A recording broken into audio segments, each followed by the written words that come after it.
of Dalmia Cement. So,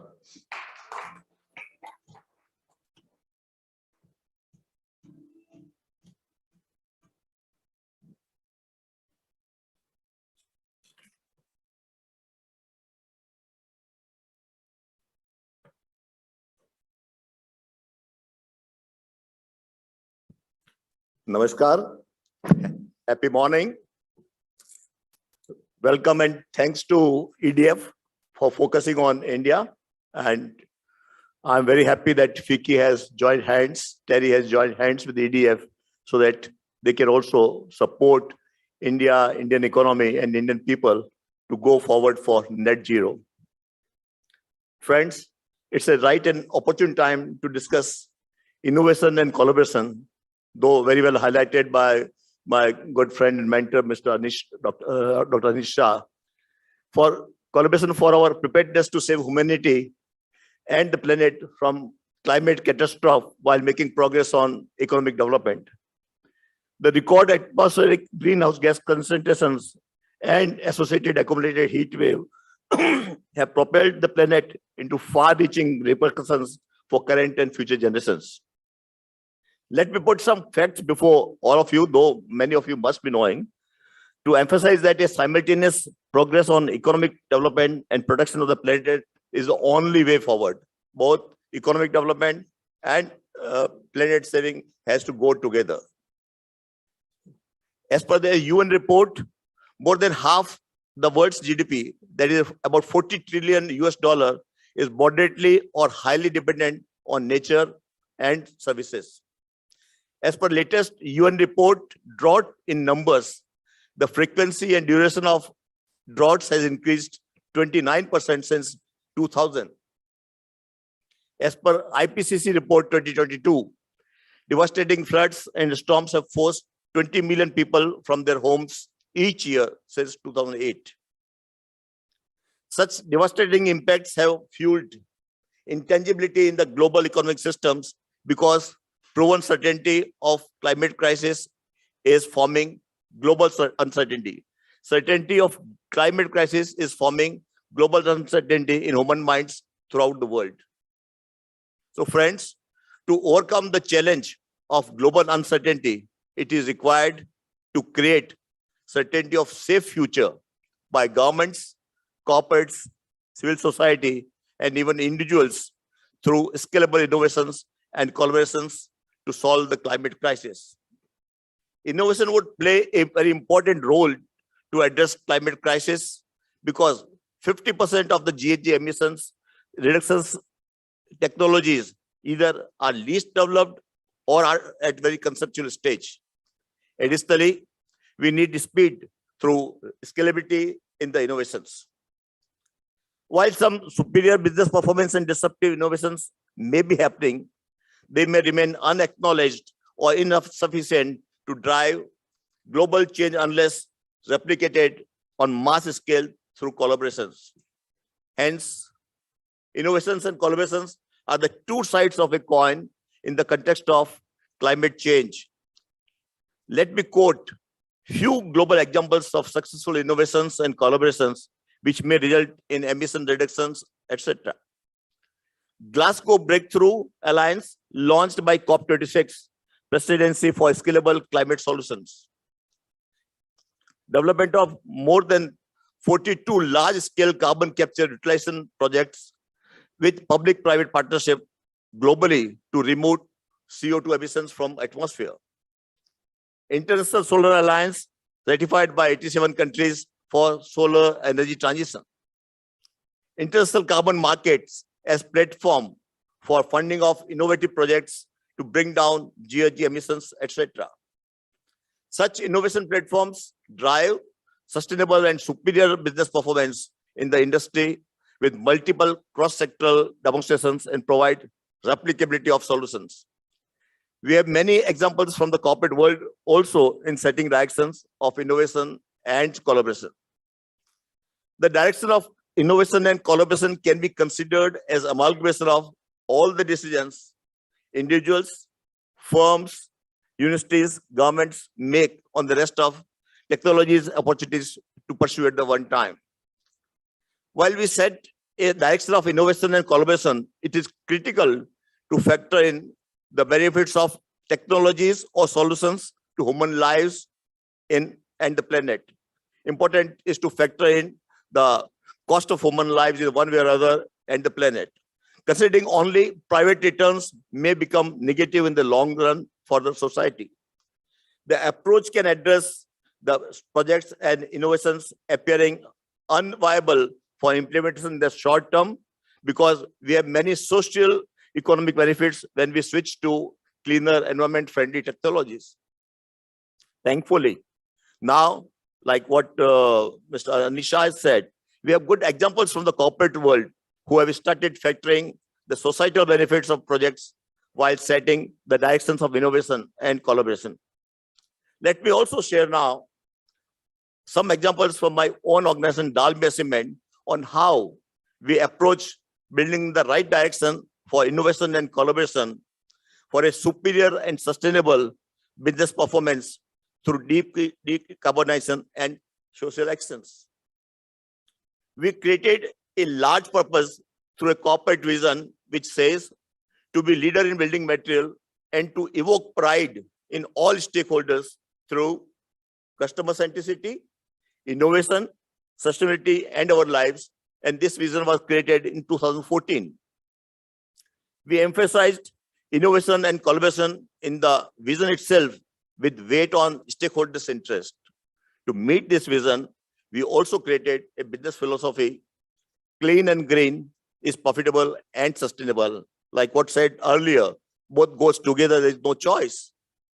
Further, we interacted and collaborated with multiple organizations in India and abroad to understand how low carbon or zero carbon innovations can be there for hard to abate sector like cement, so that we can think of decarbonizing in totality. Finally, in 2018, we committed to become carbon negative, and I would say carbon negative and climate positive, and released carbon negative roadmap with time-bound targets for each 5 year, what should be the carbon footprints. It was the first in the whole heavy industry globally. The culture change shaped through our vision, business philosophy, and bold climate commitments created a multiplier impact on possible collaborations and innovations. For example, we have started steps to replace fossil fuel, for which we are committed that by 2035, we will be using only non-fossil fuel in cement sector, where fuel plays a very important role. So we started taking steps to replace fossil fuels through circular economy approach. We have collaborated with more than 50 now cities, 50 municipalities, and helping them in non-recyclable waste disposal. For this purpose, we have also commissioned 2 chloride bypass system for absorbing more fossil fuel, which is first time in the global cement sector. We have also set up solar and waste heat recovery power generation for clean energy transition. More than 40% of the power generation capacity of Dalmia is now fossil free. We are committed that by 2030, we would be using only non-fossil or non-thermal power. Similarly, to reduce climate risk from water as well as to support local communities for water, we have worked specifically on water access and availability for reducing our water footprints. And we are very happy to say that today we are 13 times water positive. We also collaborated with Asian Development Bank for feasibility assessment of new technology, innovative technology, carbon capture and utilization, and to use this process CO2 emission for various sectors like fertilizer, soda ash, construction, etc. To further promote collaboration and innovation, and to get more knowledge, we committed for RE100. We were the first to commit for RE100, then EP100, then now EV100. And we also committed for science-based targets. These all actions in which we are able to gather more knowledge from others also, collaborators also, is supporting us in a big way. We also became member of first mover coalition, so as to get more and more knowledge, as well as to support the innovative technologies which other sectors are using, which might be producing little bit expensive green product, but we are committed that we would buy it. Similarly, recently we partnered with one of the leading cement technology expert of the world, FLSP Denmark, and signed a decarbonization technology agreement, which would support not only Dalmia cement, but it will support global cement world, how to decarbonize it. We became also member of LEAD IT. It is a UN created organization in which which is headed by Sweden and Indian government, that they would be creating a sector-wise approach in which how decarbonization, how new technologies can be used, and then how it can be expanded to various other sectors. So whole purpose was to collaborate and innovate, to collaborate and innovate. We are happy to share that we have played a role of climate capitalist in heavy industry sector cement. Our carbon negative roadmap became one of the reference point for the global industry, and it might have supported other cement sectors. And today I may say that more than 60% of the global cement industry is committed for net zero carbon and concrete by 2050. It was unthinkable few years back, but today we are on that road path. With these actions, friends, we were able to reduce our carbon footprints by more than 43% as compared to 1990 baseline. The bulk of these changes have happened in last 6-7 years, and presently our carbon footprint is just 468 kg per ton of cement. And this is because we have been producing more and more low carbon cement. We have been producing we have been using various waste material of other sectors, as well using green technologies also. So now we have been able to prove by our lower carbon footprints, as well as one of the most profitable cement company, that the philosophy clean and green is profitable and sustainable, is workable. Now, let me say that these efforts are not only being done by one cement company or one company in India, but Indian corporates are working in a big way. There is a big work going on that how to decarbonize. And then we all are motivated by the commitment which has been given by our Prime Minister, Mr. Modi, in Glasgow, that India would be net zero carbon country by 2070. And it's quite possible that many of the organizations like Mahendra, Dalmia, Tata, and few others also, they would be becoming net zero by before 2050. So recently, when our Prime Minister spoke on Independence Day, then also he highlighted that we have to go for innovation in a big way. And then he gave a slogan, Jai Anusandhan, Jai Anusandhan, go for innovation, go for innovation. And I'm sure this would create a big moment in India on innovation. It also means now that corporate world has to embrace the culture of collaboration and sustainable in a big way.